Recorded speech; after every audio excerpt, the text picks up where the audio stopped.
Olá, eu me chamo Caroline e hoje, junto dos meus amigos Rô e Malu, nós vamos falar sobre um tema essencial: a produção de mudas de espécies florestais nativas, que além de contribuir para a recuperação ambiental, essa atividade gera emprego, renda e promove a sustentabilidade. O cultivo dessas mudas fortalece a biodiversidade, melhora a qualidade do solo e da água e ainda impulsiona a economia local. Vamos descobrir juntos como essa prática pode transformar o meio ambiente e a vida das pessoas. Tudo o que fazemos na Terra, como cultivar plantas, reflorestar áreas degradadas ou manejar recursos naturais, é uma ação antrópica, ou seja, uma intervenção do ser humano na natureza. Essas ações podem gerar diferentes impactos positivos. A produção de mudas de espécies florestais nativas é um ótimo exemplo de como podemos intervir na natureza de forma benéfica. Além de recuperar ecossistemas, essa prática melhora a qualidade do solo, protege nascentes e contribui para a preservação da biodiversidade. Também gera emprego e renda para comunidades locais, promovendo a economia sustentável, mas também gera impactos negativos. Por outro lado, a retirada descontrolada de árvores, a degradação do solo e o uso excessivo de insumos químicos agrotóxicos podem comprometer a biodiversidade e prejudicar o meio ambiente. Vocês já ouviram falar em áreas degradadas? São locais onde o equilíbrio natural foi perdido, tornando-se improdutivos e prejudiciais ao meio ambiente. Isso pode acontecer devido ao desmatamento, o uso excessivo do solo ou erosão. Para resolver esse problema, a produção de mudas de espécies florestais nativas desempenha um papel fundamental. Podemos agir de três formas principais: através da recuperação, onde melhoramos a área para que ela volte a ser produtiva, utilizando técnicas como correção do solo e plantio de espécies que enriquecem a terra; através da restauração, onde devolvemos a área ao seu estado original, reintroduzindo espécies nativas e promovendo o equilíbrio ecológico; e através da reabilitação, onde damos um novo uso ao solo degradado, como transformá-lo em um sistema agroflorestal ou espaço para ecoturismo. Cada método tem sua importância e escolher o mais adequado depende das necessidades do solo e dos benefícios que queremos alcançar.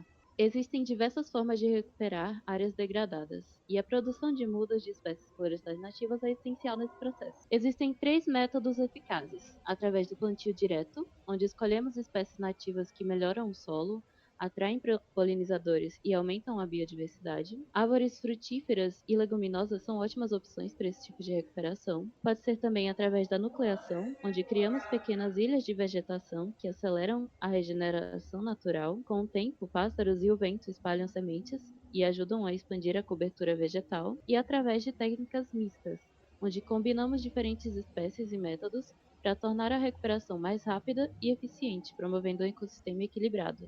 O segredo é observar a área, testar as melhores estratégias e agir de forma sustentável. Recuperar uma área degradada é só o começo. Depois do plantio das mudas de espécies florestais nativas, é fundamental acompanhar o progresso e garantir que a regeneração esteja acontecendo da melhor forma possível. Aqui estão três pontos essenciais para o monitoramento: monitoramento do solo. Faça análises periódicas para verificar se ele está mais fértil e rico em nutrientes. Isso pode ser feito com kits simples ou com apoio de cooperativas e instituições especializadas. Monitoramento do banco de sementes, pois muitas vezes o solo já contém sementes adormecidas, que podem germinar naturalmente quando encontram condições favoráveis. Observar o que surge espontaneamente pode indicar o sucesso da recuperação. E também o monitoramento da vegetação. Acompanhe o crescimento das plantas. São espécies nativas? Estão saudáveis? Esse monitoramento permite ajustes no manejo, garantindo a recuperação mais eficiente e duradoura. A produção de mudas de espécies florestais nativas não apenas beneficia a recuperação ambiental, mas também fortalece os serviços ecossistêmicos, ou seja, os benefícios que a natureza nos oferece. Entre eles temos provisão. A natureza nos fornece recursos essenciais como frutas, madeira e água, garantindo alimento e matéria-prima para diversas atividades. Regulação: a vegetação ajuda a controlar o clima, reduzir a erosão, purificar a água e favorecer a polinização, aumentando a produtividade agrícola. Cultural: áreas verdes têm grande valor recreativo e educacional. Trilhas, parques e projetos de reflorestamento podem atrair turistas e gerar novas oportunidades econômicas. E suporte: O solo se regenera naturalmente, mantendo ciclos de nutrientes e garantindo um ambiente fértil para novas plantas crescerem. A produção de mudas de espécies florestais nativas não é apenas uma ação ambiental, mas também uma excelente oportunidade de negócio. Recuperar áreas degradadas pode gerar emprego, renda e fortalecer a economia de diversas formas.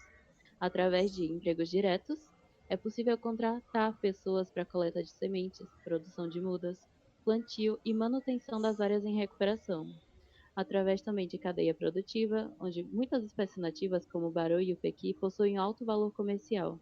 Além disso, árvores nativas podem ser utilizadas para madeira sustentável, extração de óleos essenciais e outros produtos, e através do ecoturismo, criando trilhas ecológicas que oferecem atividades de observação de aves ou até espaços para piqueniques, que pode atrair turistas e gerar uma renda extra. Eu vou falar sobre as partes relacionadas ao manejo mesmo desses tipos de mudas. E vamos começar com o lugar onde essas mudas vão ficar, na parte de construção e materiais. A ideia principal é fornecer proteção para as mudas, criar um ambiente minimamente controlado, seja na quantidade de luz, água ou ventilação. Essas mudas, né, como qualquer outra planta que vai começar a sua vida, são muito frágeis aos temperos do tempo. Então, oferecer ela uma cobertura que proteja ela do sol intenso, por exemplo, para quem vai produzir mudas aqui no Nordeste, ou aqui também no Nordeste, protegê-las da chuva, porque temos a época de inverno conhecida como época de chuvas, então temos um período que temos chuvas muito fortes e essas mudas podem acabar se perdendo, é uma tarefa muito importante. Os materiais que podem ser usados giram em torno de canos de PVC, arame, metal, madeira, para a parte estrutural. E para a cobertura podemos usar sombrite ou lona difusora. O sombrite ele consegue ser mais acessível em termos de preço do que a lona. A lona é um material mais caro que é mostrado, por exemplo, na imagem de baixo, onde você tem esse tecido branco. Mas ela consegue ser melhor porque ela protege, além da chuva, ela consegue proteger do sol, enquanto o sombrite só protege as mudas contra a intensidade dos raios solares. Nas imagens temos pequenas demonstrações dessas estruturas que já serviram para produzir mudas. O interessante dessas imagens é que você tem espaços relativamente pequenos, onde você já consegue produzir uma boa quantidade de mudas. Em 1 metro quadrado, por exemplo, você pode botar. Em 1 metro quadrado, você consegue colocar até 50 mudas, principalmente seja aquelas que estejam dentro dos saquinhos de muda, né? Aquelas sacolinhas pretas com terra. Bem, se eu já falei da parte do local onde essas mudas vão ser plantadas, vamos falar das sementes, né? Do que vai ser plantado lá. A coleta de sementes, ela tem que ser realizada de preferência com a planta matriz. No caso, não seja possível coletar diretamente da planta matriz, no caso que está sendo representado é a primeira imagem, né? A pessoa ali, o homem ali subindo na árvore usando equipamento de segurança, você pode coletar sementes pelos frutos que caem no chão. Mas esses frutos, essas sementes que caem, que estão no chão, já vão apresentar um pouco menos de potencial, porque quando os frutos vão cair no chão, eles vão começar a ter o processo de apodrecimento, que pode afetar e fazer com que as sementes sejam perdidas no processo, né? Já que as sementes também vão ser apodrecidas. Os frutos precisam ser identificados, despolpados e suas sementes limpas. Após isso, pode fazer o plantio, seguindo a recomendação de planta para planta. Né? Já que você vai ter a identificação dos frutos, você vai conseguir dizer de onde veio essa semente, que semente é, que planta é, e você vai conseguir dar cultivo adequado. No caso, os métodos de quebra de dormência, que é justamente para isso que você vai precisar da identificação da planta. Sendo escarificação, fervura, imersão, geralmente vai ser imersão de água fria. Escarificação é um método de você provocar arranhões, aberturas por onde a água vai entrar dentro da semente e vai iniciar o processo de germinação. As sementes. As sementes precisam ser identificadas porque a preferência total são das plantas nativas. Não é recomendado plantas invasoras, não é recomendado assim, a nível de você pode até ser preso caso você plante em locais de preservação, mas no geral você não vai querer plantar plantas invasoras. Em seguida, as plantas que afetam o crescimento de outras. As plantas que afetam o crescimento de outras são plantas que têm efeitos alelopáticos, ou seja, quando aquela planta está naquele local crescendo, ela afeta, lança substâncias no solo que vão afetar o crescimento de outras plantas ao redor. E a identificação pode ser feita por flores e frutos. No caso, você vai tirar fotos das flores, fotos dos frutos e usar um aplicativo do Google chamado Google Lens.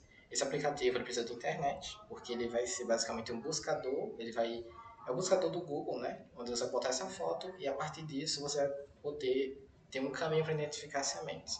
Por quê? Porque o Google Lens não é necessariamente 100%, ele não tem uma taxa de acerto de 100%. Se você bota flores e é mais difícil você acertar com frutos só do que com flores. Flores oferecem uma assertividade bem maior.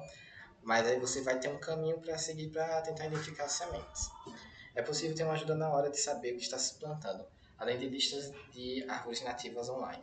Essas listas existem basicamente para todos os estados, ou quase todos os estados, mas já tem uma grande parte de plantas catalogadas de árvores nativas, então não é tão difícil encontrar a origem dessa semente e encontrar a planta que você está cultivando. A planta da imagem, popularmente conhecida como pau-ferro, que é a Libidibia férrea, semeadura.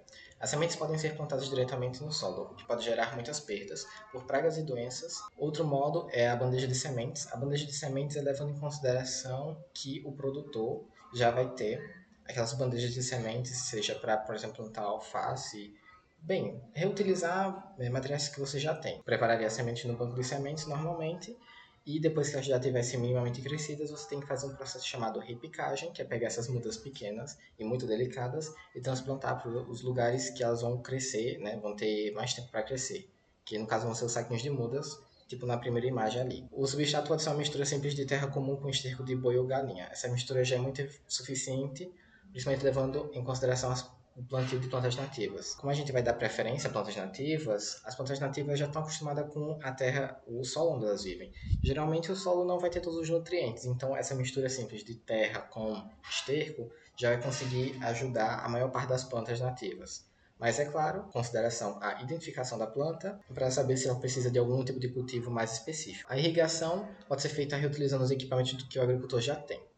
Mas na maioria das vezes, onde vamos ter um pequeno teste, uma pequena produção de mudas, a rega manual é o suficiente, com preferência os horários de rega sendo antes das 9 horas da manhã e após as 3 horas da tarde, levando em consideração a própria umidade da terra onde estão as mudas.